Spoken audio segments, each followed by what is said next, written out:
Hello dear learners, welcome back to my channel. In this video, I am going to explain mathematical logical problems from paper 1 2024. So in this paper, they have asked totally 9 problems based on the mathematical logic. So let's discuss one by one. So the first problem they have asked in A2 series, that is 27th problem.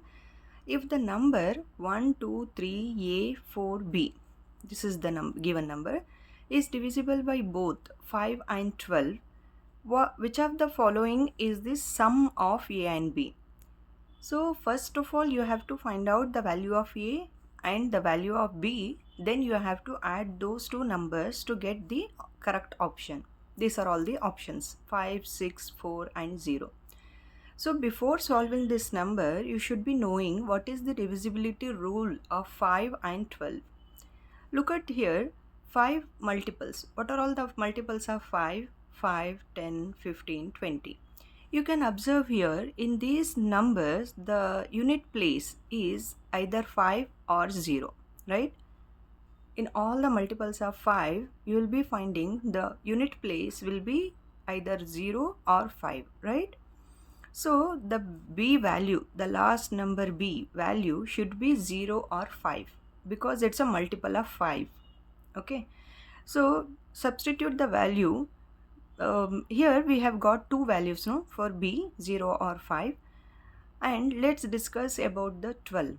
The divisibility rule for 12 is a even number, right?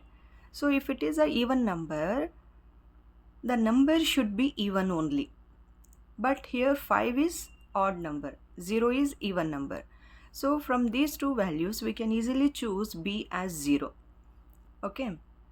So if B is 0, then we are left with A.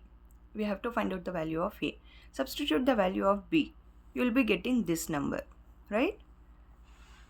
By using the divisibility rule of a 5.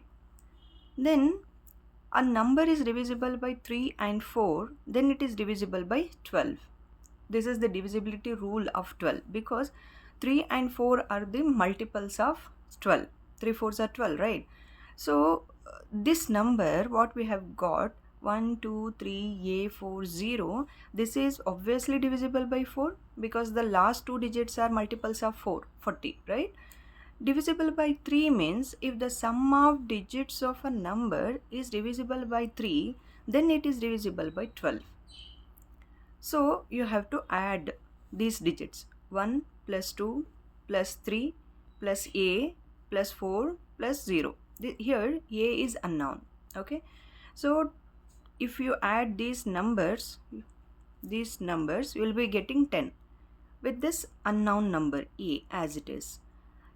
If we are supposing this number to be divisible by 3, then you have to make such an arrangement for A so that the sum should be divisible by 3. What are all the possibilities? If you take A as 2, then the whole number will become 12 and 12 is divisible by 3. If you choose A value to be 5, then it is the whole number is 15, that is also divisible by 3. If you take A as 8, then the whole number will be 18, this is also divisible by 3. Let's discuss for 3 values now. As of now, let's check for the options. If you get the solution, then we'll stop by here. If it is not choosing correct answer, then we have to go further. Okay. So what they have given next, we have find out the values of A. There are 3 possibilities and the value of B is only one possibility, that is 0. If you add these two numbers, 2 plus 0 is 2. Because they have asked for A plus B, right? You have to find out the value of A plus B. So A is 2, B is 0, that is 2. And A is 5, B is 0, you will be getting 5. A is 8 and B is 0, you will be getting 8. So these are all the values of A plus B, possible values. Okay, let's check for the options. 2 is not there in the option, so this is not the correct answer. 5, it is there in the option. Let's check for other values too. 8 is not there in the option, so 5 is the correct answer. Likewise, trial and error method you have to find out. Okay, so this is the first problem. Let's discuss the second problem. Very easy. 28th question number in 2024 paper 1. A thief is spotted by a policeman from a distance of 100 meters. When the policeman starts the chase, the thief also starts running. If the speed of the thief be 8 km per hour and that of the policeman 10 km per hour, how far the thief will have to run before he is overtaken? So this is the story. The solution is in terms of kilometers. So let's analyze the problem. See, distance between police and thief initially, what they have given in the initially, they have given as 100 meters. So write down that 100 meters. But the solutions are in kilometers, right? So convert this number to kilometer. Then second thing, speed of thief, they have given 8 km per hour. Speed of police, they have given 10 kilometers per hour. But these two speeds, we can use the relative speed, that is the highest number is subtracted from the lower number. So relative speed is police minus thief. 10 minus 8, that is 2 km per hour. So time taken to catch, this is the very famous formula. Time is equal to distance divided by S. You can easily remember this formula. Time is equal to distance divided by speed. You have found out the distance 0.1 and speed here 2 kilometers, that is 0.05. But this is not the correct solution. What they are asking, distance thief runs in this time. In this time, how far the thief has run. Thief's distance, speed into time. They are asking that only, no? See, how far the thief will have to run before he is overtaken. They are asking about the thief's distance. So the thief distance is speed into time. The same formula we are writing for distance, that is speed into time. That is 8 into what we have given. Speed of thief is 8 km per hour, right? So 8 into, just now we have found out 0.05, that is time. If you substitute, you will be getting 0.4 kilometer. But this is not there in the option, right? What they have given, 2 by 5, 1 by 5, 3 by 5 and 4 by 5. For this, what you have to do, write this number in other form. This is decimal form, write this in a fractional form. You will be getting 2 by 5 kilometer, which is the correct answer. Okay, let's move to the next problem. This is very important problem, and in almost in every competitive exams they will be asking this time work problem. Okay, so 29th problem in the question paper, A, B and C can complete a piece of work in 24, 6 and 12 days respectively. This respectively is very important. That means A has completed a piece of work in 24 days, B in 6 days, C in 12 days. Okay, working together they will complete the same work in, this problem particularly is a simple problem. So first of all, what they have given, A completes a piece of work in 24 days, B completes a piece of work in 6 days and C completes the piece of work in 12 days. First of all, take these numbers in every problem, whatever they have given, take those values and find the LCM. Hope you people knows the LCM rule. You have to start with the lowest prime number, that is 2. Then only you have to go for the higher number. Okay, so after simplification you will be getting 24. This is the LCM. Write down here 24. So if you divide this 24 and this 24, you will be getting 1. Okay, if you divide 24 by 6, you will be getting 4. If you divide 24 divided by 12, you will be getting 2. Add these numbers, 7. So assume this as 24 chairs you have to make. Okay, the total work is 24 chairs. Okay, Together A, B and C makes 7 chairs in a day. This 1, 4 and 2. If you add these numbers, you will be getting 7, no? That is the together work of A, B and C to make 7 chairs in a day. But how many chairs are there in total? That is 24. So what they are asking us, working together, they will complete the same work in how many days they will complete the work, right? So this is very easy. To complete the same work, what is the total work? 24 per day. How many chairs they are together they are making? That is 7. So 24 by 7 is the correct option, but this value is not there in the options, right? So what you have to do, write this answer in other form. This is in the fraction, right? Write this in a mixed fractions because they have given in the mixed fractions, or else you can go with the options as well. 3 into 7 is 21, right? 21 plus 3 is 24 by 7. 8 3s are 24. 24 plus 3 is 27 by 8. Here it is directly they have given. You take this as 2 into 7 into 4. 7 into 2 is 14. 14 plus 3 is 17. 17 by 7. So which is the option? So this one. 24 divided by 7. 3 into 3 by 7.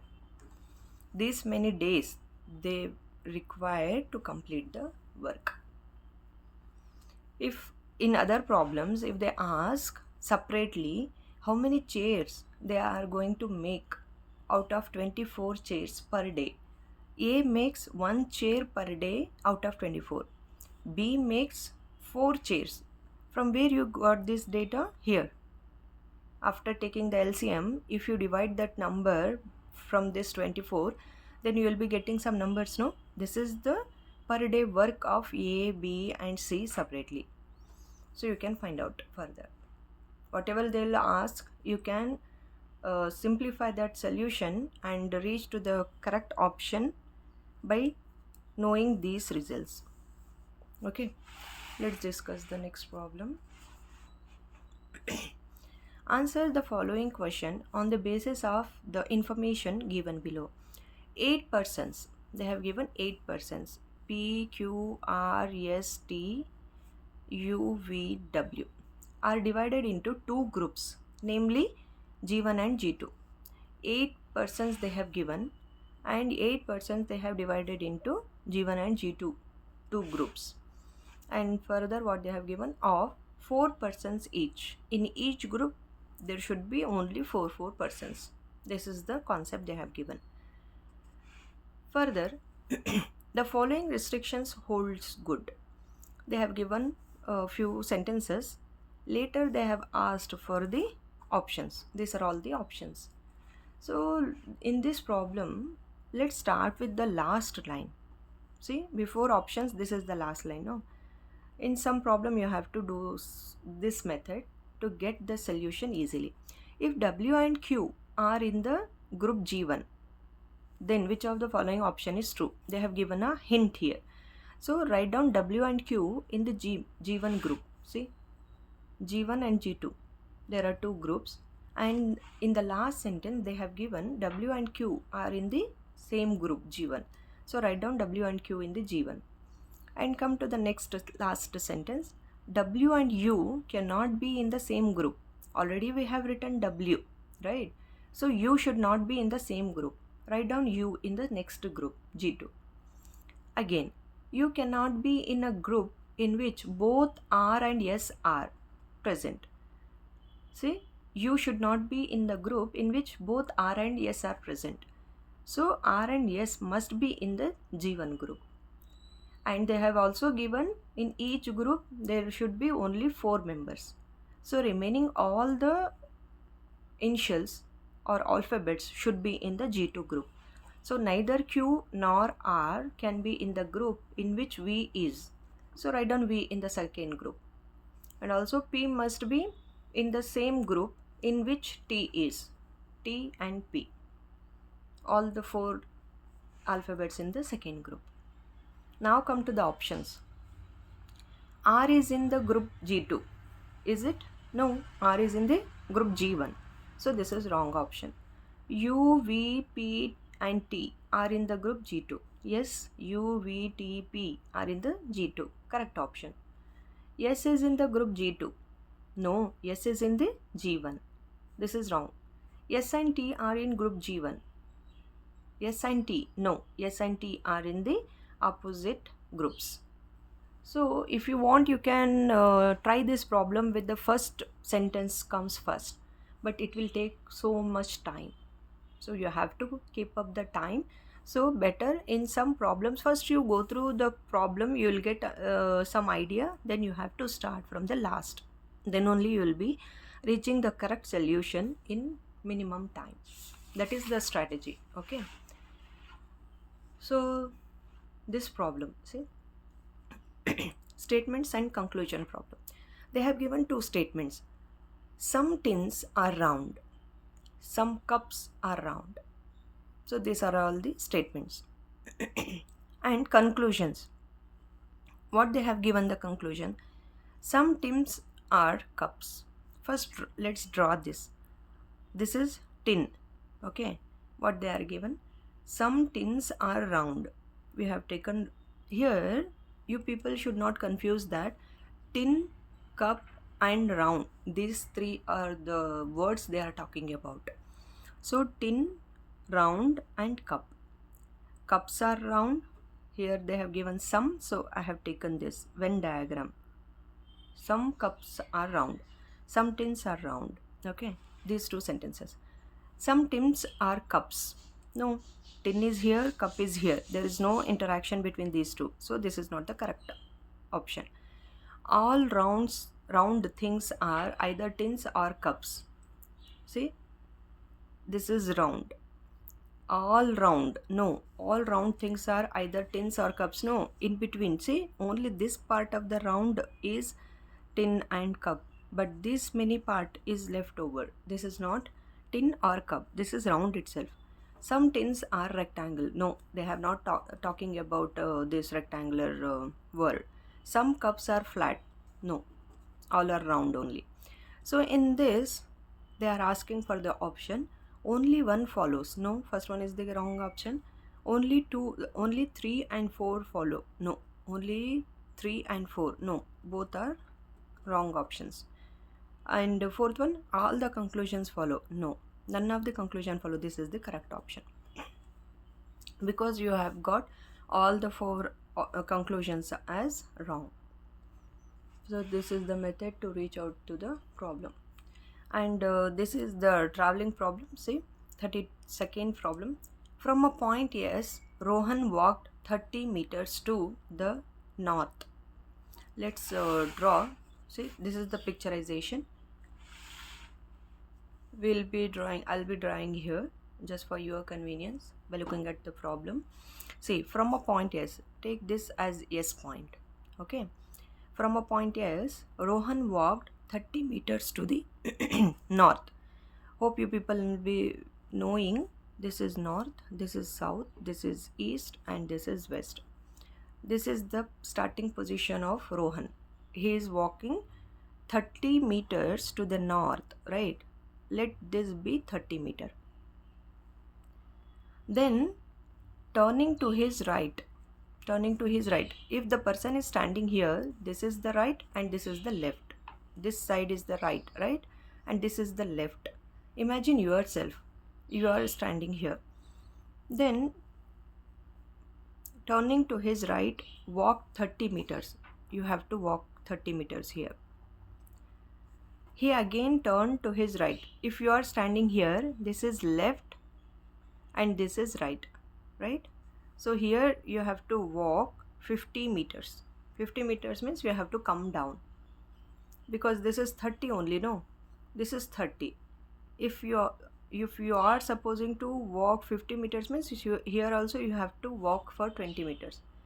Then and finally turn to his right again. This is left, this is right, this is right, this is left. So turning to the right and walk 30 meters. 30 meters means here only 30 meters. In which direction and at what distance is he from the starting point S? He has started from this point They are asking in which direction. In which direction he is there now? In south, right? And what is the distance? This is 20. So here also it is 20. So 20 meters to the south is the correct option. 20 meters to the south is the correct option. If you want, you can go through this picture.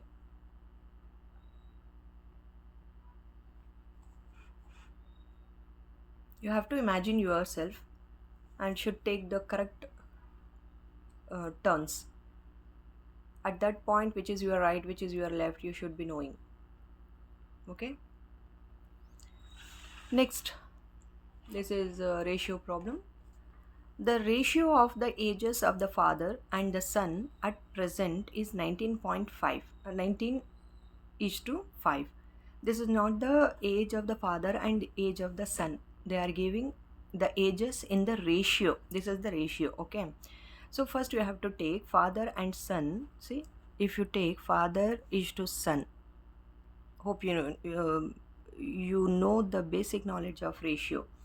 So this is father and son and the ratio of father and son. This can be written as like this also. F by S is equal to 19 divided by 5. So call this as equation number 1. After simplifying, you will be getting 5 into F, 19 into S. Simplify this and take this as equation number 3. After 4 years, the ratio will be 3:1. After 4 years means you have to add 4 to the father's age and 4 to the son's age as well.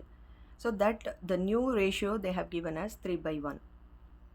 After simplification, cross multiplying, you will be getting F plus 4 into 1 means this is F plus 4 only.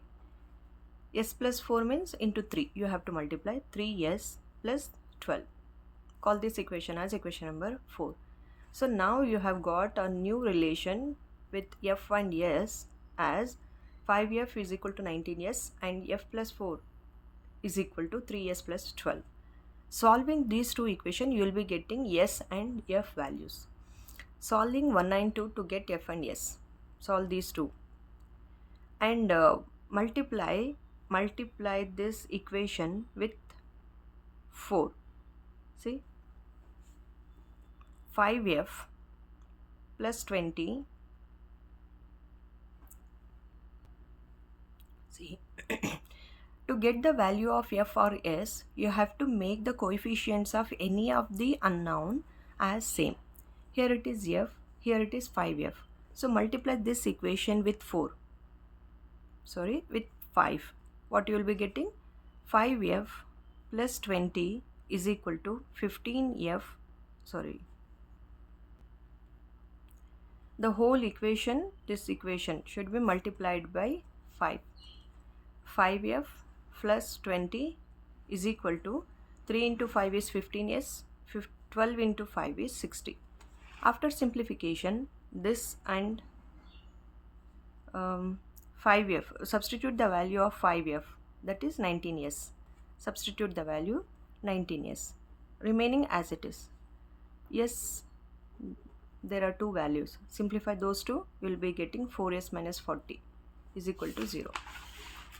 Then 4s is equal to 40.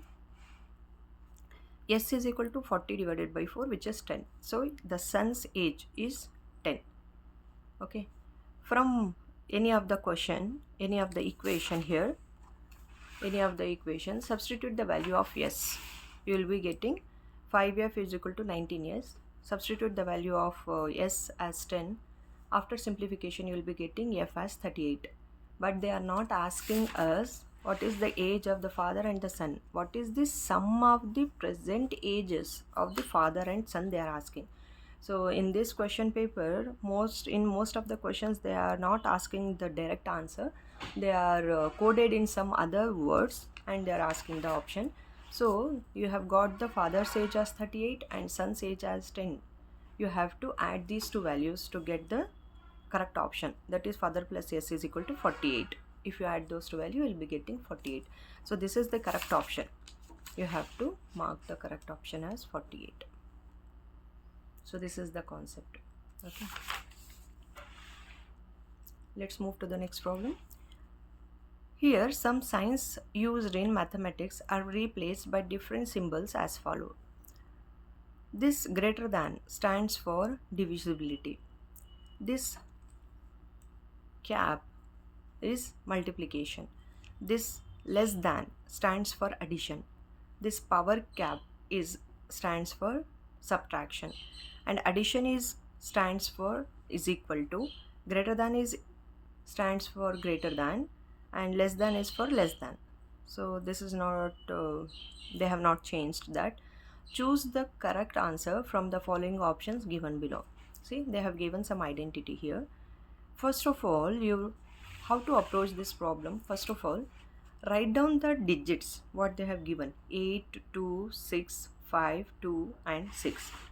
These digits you have to write without using the operations here. And here, firstly, they have given less than, right? Less than stands for plus. So write down plus here. 8 plus 2. Then for greater than, I'll write for you people, I'll write here. See.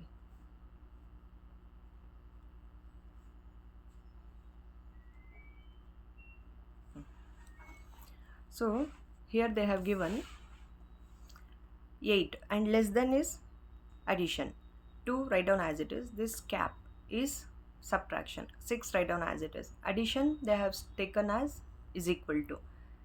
And the cap they have taken as multiplication, and this cap they have taken as minus. After simplification, 4 is equal to 4, that is first option is the correct option. Similarly, you can find out for other options as well. Very easy, but you have to take some smart sense to solve the problem. Okay, and this is the next problem, that is 37. Total number of students in a school is 3600, and the percentage of students enrolled in different hobby classes in the school as follows. See, in a school there are totally 3600 students. In that, 22% are interested in cooking class, and 18% are interested in singing classes, 21% are interested in dancing classes, 15% are interested in painting classes, 11% are interested in stitching classes, 13% are interested in drama classes. Then, what is the total number of students enrolled in stitching and drama classes together? Together they are asking. So, stitching is this one, right? And drama is this one. 13% and 10%, 11%. So, what you have to do? Total number of students enrolled in stitching and drama classes. How much? 11% and 13%. Together it is 24%, right? Total number of students in school, 3600. So you have to find out 24% of this many students. So 24% of 3600 means 24 divided by this percentage symbol means 100 into 3600. Cancel these zeros. After simplification, you will get this number. That is very, very important. This is not the solution. They are asking how many students from total students has enrolled for stitching and drama classes. So this is the correct option. 864. Third option is the correct option. Okay. And the second last problem.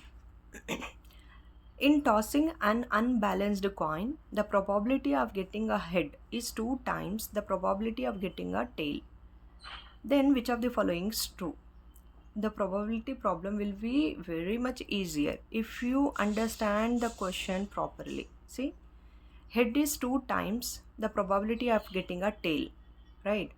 So here they have given probability of head, probability of getting tail, probability of getting head, probability of getting tail. What they have given? Getting a head is 2 times the probability of getting a tail. So these numbers should be present in such a way that the probability of head should be twice the probability of tail. So take this tail. 1 by 2. Okay, if you multiply with 2, are you getting the probability of head? No, that is not the probability of head. So that is not the correct option. Take the probability of, this is for the first option. Take the second option. What is the probability of tail? 1 by 4. If you multiply with this 2, then you have to get the probability of head, which is 1 by 2. No, they have not given that. So this is also not the correct option. So from the question you have to get that point. So in the third one, the probability of tail they have given as 3 by 7. If you multiply with the 2, then you are not getting 2 by 3. So this is also not the correct option. In the fourth option, see, the probability of getting tail is 1 by 3. If you multiply with 2, then this is you are getting the probability of head, 2 by 3. So this is the correct option. In this way you have to find out the solution. There is no requirement of knowing the probability chapter very well. Just you have to get these sentences very clearly. Then you have to simplify the options. You will get the solution. And here, immediate inference. What immediate inference means? See, they have given a Venn diagram. Set A is clerk. This set A means A number of people are clerks. Set B is graduates. Set B is graduates. Set C is government employees. Some graduates are government employees but not clerks. Which is that group? They are asking the question that some graduates are government employees. This is graduates, right? And government employees. Some graduates are government employees. Yes, H is the correct option for that sentence. But not clerks. Means it should not include this. So that is only F. So F is the correct option. H is for some graduates are government employees. Without taking this, not clerks. H will be the answer. If you consider this also, then the option is F. So these many questions they have asked in 2024. Hope you people are following my steps.